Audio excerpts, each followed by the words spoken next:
Alright everybody, welcome back to Shirai Ryu Television. Today we are going to be doing our Shao guide, brought to you by me, the Burrito Bandit. Make sure to drop a like and subscribe to the channel to make sure you don't miss any more guides and any more tournament VODs and any other good stuff that we upload on this channel.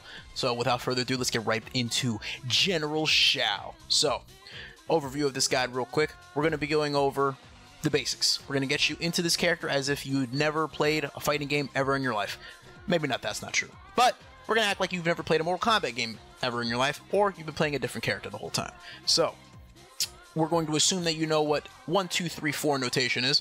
And for those who don't know, the uninitiated, 1 is front punch, 2 is back punch, 3 is front kick, and 4 is back kick. So, without any more distractions and putting stuff off, let's get right into the guide.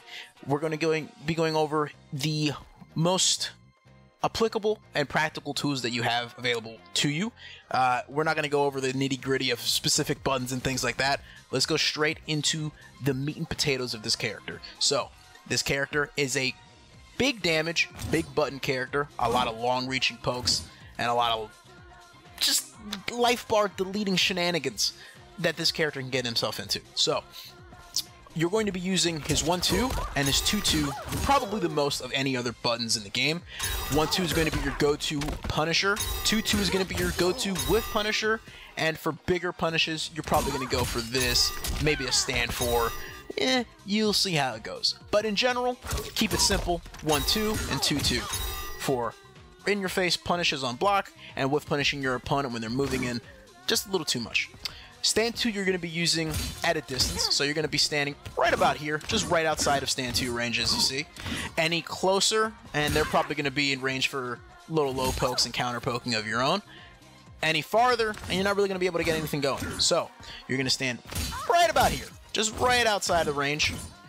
Also allows you to get in with 2-2 if you need to, to get in on them a little bit. Maybe they're, you catch them lacking without blocking. That's going to be your general footsie spacing. So, this is also going to be the button that you hit confirm into specials. Your go-to specials are going to be your knee, your axe quake, your buff to make your axe attacks do a little bit more damage, and of course, how can we forget, ground shatter. Now, using all this together, you're going to do something a little bit like that as your a basic punish for the most part. Now, when you meter burn the knee, you can combo with the Axe Quake. This becomes a special cancelable move, essentially, but only if you follow up with Quake. Doing so will allow you to get a combo just like I did, basically. It'll allow you to pop up in situations where it otherwise wouldn't. If you were to want to pop them up with this, you're not really going to be able to on the ground without meter burning at first. However, if they're airborne already, this will pop them right back up for another combo. So you can do something like this to kind of keep yourself in the game and still get a nice, decent conversion off of it. If you're not willing to spend bar, maybe you don't have any meter to spend in general, that's kind of what it's going to look like.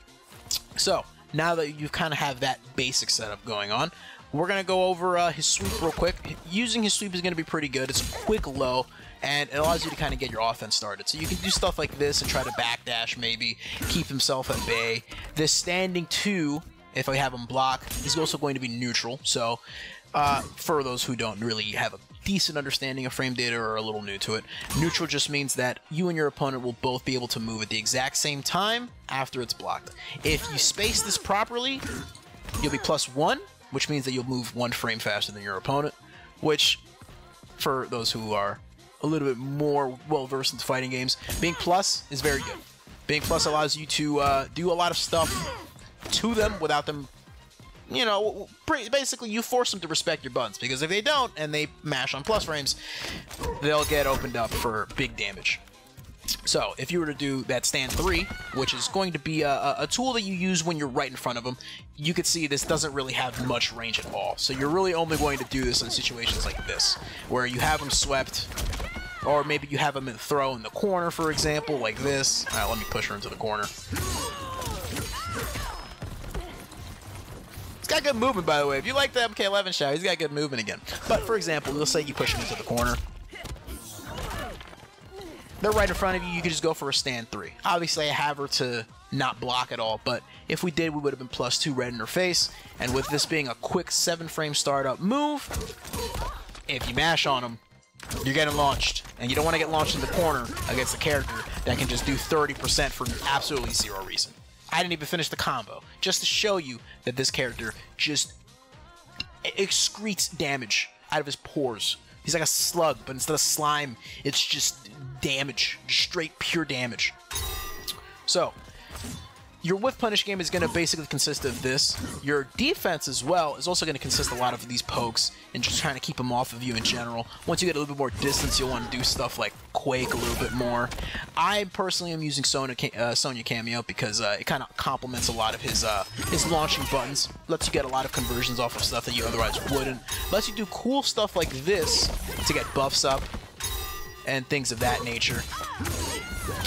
Things that you probably wouldn't be able to do with certain other cameos, but I feel like it complements him pretty well, and it's a very simple cameo to use. So if you're not sure on how you want to go about it and you're still trying to figure out the character, this is a pretty simple way to just kind of get the most out of your strengths with this character and kind of keep your game plan simple. You don't have to worry about too many different complex interactions. You can keep it straight to just these 2 moves just to get your feet in the water and see how you really feel about the character before we move on to bigger, more complex stuff. But for today, it's just going to be the basics. So, Sonya Cameo, like I said, allows me to get a lot of good stuff like that. It's pretty good. Sonya Cameo in general also allows you to do things like this. You notice he doesn't really have too many plus frame buttons. It's basically just that and a stand 3. A lot of really slow stuff. So, what better way to stay plus than just have her come in and do rings. +2 afterwards, which allows you to keep your pressure going, and you'll notice you're at a pretty decent distance as well for starting your counter poke game and kind of keeping them a little arm's length.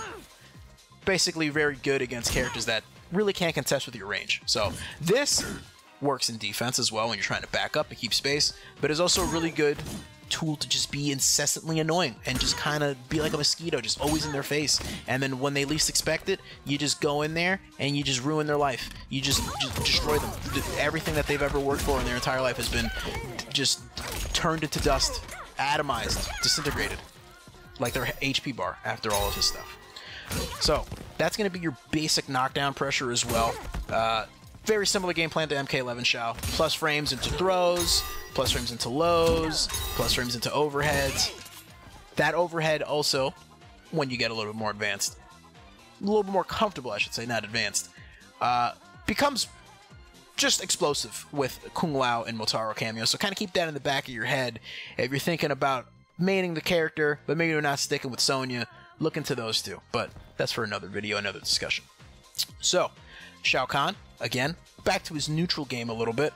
Aside from this being a good whiff punish tool, this also allows you to kind of set up, if they're afraid of this, then you get to just kind of throw out this big button right here, his back two.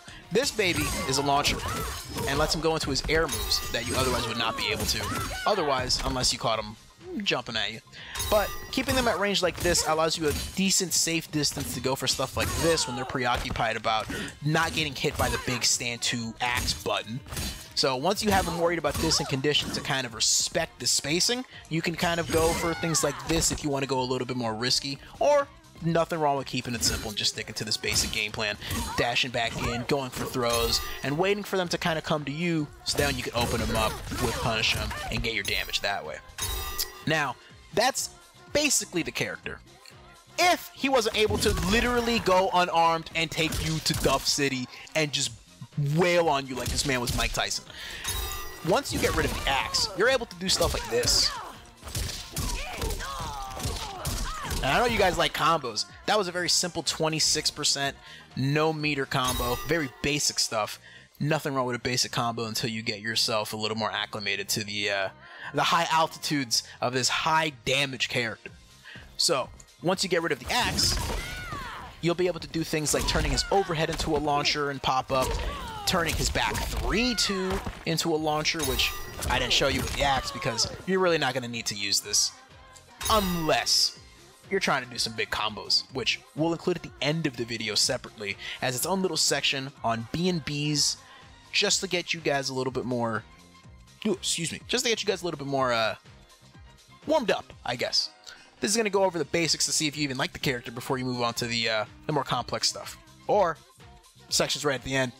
If you really want to, you just skip there and get your combos. So, back to...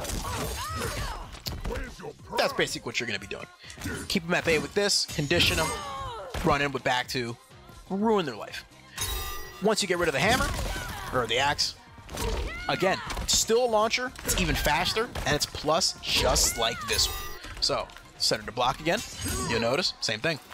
Get rid of the axe, same thing. Now, once you have the axe gone, this becomes a meterless launcher as you saw before, and you'll notice after a certain amount of time you're going to get your axe back. So everything you want to do, you're going to have to get it done quickly before it returns to you. If you want to get it back earlier, the same way you set it out, is the same way you get it back. Down, forward, 4. Another way you can get this back, 2 ways as a matter of fact, is after your launchers, after you're launching me, down forward 2, especially when he does not have with the axe, is granted to you when he's unarmed, and allow you to do that, to grab your opponent, throw them onto the axe, and do a little bit more extra damage. That will basically be your go-to ender, unless you want to keep the axe, in which case, nothing wrong with just ending with another knee when you don't have the axe equipped. And the final way, which one is probably not going to use too much, but good to know just in case. You can do stuff like that. Down forward 1 will allow you to get the axe back. Down forward 1 being your buff when you have the axe. Without it, it has that nice little horizontal sweep. And if you're ever in a little bit of pressure, maybe you're more cognizant of the time running out that you have available before the axe automatically returns to you. You could always bust that button out whenever you feel like it. That, however, doesn't work. You're away from it. You're a little too far. It doesn't gonna work. You gotta be in range of the axe for him to be able to lunge forward or lunge back, depending on what side of the axe you're on, in order for him to do that move. Similar thing with his down forward 2. You see, if I'm in range, I'm whiffing, but if I'm not even near the hammer at all, it doesn't even come out, you just get the overhead. So, make sure you're in range for those 2 moves specifically when you don't have the axe. You don't want to get caught looking a little goofy and end up getting punished because you were trying to do something without realizing it wasn't even a possibility. So just be wary of that, be cognizant, so that way you're not caught slipping like Lee May here on the head of his axe. And the, not the final thing I want to go over. There's another thing I want to go over. This boy is able to get in whenever he wants, basically, with this, and you can special cancel it. So, something you could do if you feel like getting in and really want to get rid of the axe right away without doing something like this. If you already have them conditioned from this, and you don't really want to commit to something like that that's a little too slow, you could always do something like this and go straight into the axe. If I have her blocked, you'll see it. It pushes them back enough that you're pretty safe. So, pretty safe way to get rid of the axe in any moment. Also a pretty decent way to get in on your opponent. And another little wrinkle, probably my favorite thing about this character. You don't have to worry about this if you don't want to, like I said. It's always good to just stick to what you know, the simple stuff. But, you know, you made it this far in the video. I figured you want a little bit more sauce, because this character is pretty much just knee the character up until he gets rid of the axe. Without the axe is where most of the fun stuff starts. So, this is an overhead low. What that means is, they're probably not going to block it. This will hit them. If they're directly on top of the axe or in range, it'll first hit overhead, and then it'll hit low, which means they have to block high, and then block low almost immediately. Otherwise, they're going to get hit and launched. And that's what you want. This bad boy can be done anywhere on the screen, even if you're not near the axe, because he's using his magical emperor powers, his general powers, to get rid of the axe. And you can do a little tricky stuff like that if you really feel like it. You don't want to really get rid of the axe right away and do this. You can always get your launcher and just get a little tricky with it and hit them with an immediate overhead low. It is -7, I believe, on block. Let's double check on that so I'm not giving you falsified information. That's right. And as long as you keep yourself at a safe distance, you won't really get punished for it very often, if at all. So another little thing you can consider if you want to be a little cheeky. It is the same input as his Axe Quake when he has it, but unlike this move, this only hits in front of him. With this on the ground, it hits everywhere on the screen. So if you have cameos that have to run in off screen from your opponent, this will be able to hit everything that's touching the ground at once. So it's a pretty good way to kind of control the grounded game. And can actually work as a pretty decent zoning tool if you pair it with Sonya, because as you see, since it's a low, they're going to want to jump. And if they want to jump, then they're going to get hit by her. And if they get hit by her, they're right back where they started, just getting the ground underneath them just shattered. That's basically the character. There's more tricky stuff like going for certain conversions off of this with cameos, but we'll save that for the B&Bs at the end. Maybe a couple for Sonya, but it'll mostly just be Shao on his own, just to give you a general idea of how his combo routing and structuring works. But in summation, the character is going to be basically do 2-2. Do 2-2 knee. That's the character. He's a good whiff punish character, a good character with a lot of good damage, and a solid, fundamentally sound character. So people who enjoy playing that more calculated footsie game will have a good time with Shao in this one. And if you like whiff punishing, into big combo damage, into overhead low mix-up game, into just unbelievable nightmarish offense when this man puts the axe on the ground, then this is the character for you. Anybody who played MK11 Shao Kahn will feel right at home with him. Very similar game plan. You might notice his stand 2 kind of acts a lot like his stand 1 from back in the day. So you're pretty much going to be right at home. Down 4, stand 2, throw. Sound familiar? That's because it's down 4, stand 1, throw from MK11. A lot of similar stuff from that as well. A lot of whiff punishing into your combo starters and kind of getting a pretty simple offense going. So there's not a lot of too complex routing with him, so it won't be too crazy. You just got to be sure that you're comfortable when you get rid of the axe. Everything here is pretty much going to pop up, so you can kind of do whatever combos you want. You can freestyle with this character really well. He's pretty fun in that regard. So keep it simple here, and then just kind of ball out with your heart's content when you get rid of the axe, if I'm being quite honest with you. Have fun with him. Play around with him, experiment, try out different cameos, get used to him. But hopefully that helped. Hopefully you understand a little bit more about the character. Knows a little bit more action, focused, high focused, high paced, you know. But yeah, this character's fun. He's a good time. Get rid of the axe as well. I highly recommend it. You'll have way more fun just literally popping them up off of every button that you have. So, whiff punish, knee launcher, get rid of the axe, go gorilla. Thank you for watching. Stick around for the B&B section, where exactly what it sounds like. You're going to get your bread and butter combos for the general himself.